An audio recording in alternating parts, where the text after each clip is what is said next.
So today we're going to do a little product review on the universal square. We're going to be brief with it because it's got a lot of functions. It is basically a redesigned version of the regular good old-fashioned speed square.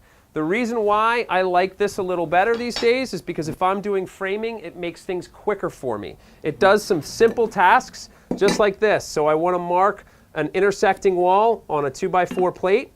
I just mark it just like that. Now, the width of this is exactly the same width as a 2x4. So the 2x4 goes right there. I know exactly where my wall is. Another thing it helps with is that if I want to line the end of these two up, say I'm doing a header across the top and I'm doing a jack stud and a king stud together, I can actually just make it nice and flush at the end. I can pin them together, just pukunk, pukunk, pukunk, without having to go here and do all this stuff. Makes for a very, very easy install, very easy to build then. Another thing that's really cool is that, like a regular speed square, is that you have angles. You have hips and valleys. So to say you want to do an angle on a piece of wood, you just rock it up like this.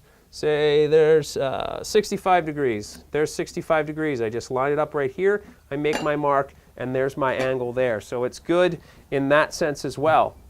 One of the things that I find to be genius with it is that if I'm locating foundation bolts. So if you can see right here, I can locate a foundation bolt with this and then make my mark down here. It makes it easy so I'm not cutting holes here and making them way, way too big and then trying to slip it on top of.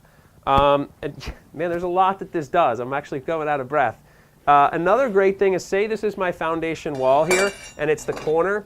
Now, big problem is a lot of times I'll work by myself or I'll send somebody else to work by themselves. So if they're doing a foundation and they're trying to mark for this bottom plate, now it's tough to do that chalk line if you're all by yourself. You're not going to pop a nail in concrete. So now you can just put this like that, and by force it stays there. Hook your, again, this is a tape measure, not a chalk line. Hook your chalk line on like that and then make that line and snap it, and you're doing it all by yourself. Now, I've only scratched the surface of what this can do, so check out their website to find out all the amazing things that this can do, and I think it's going to be something you're going to want in your tool pouch. Yeah, because it's in mine.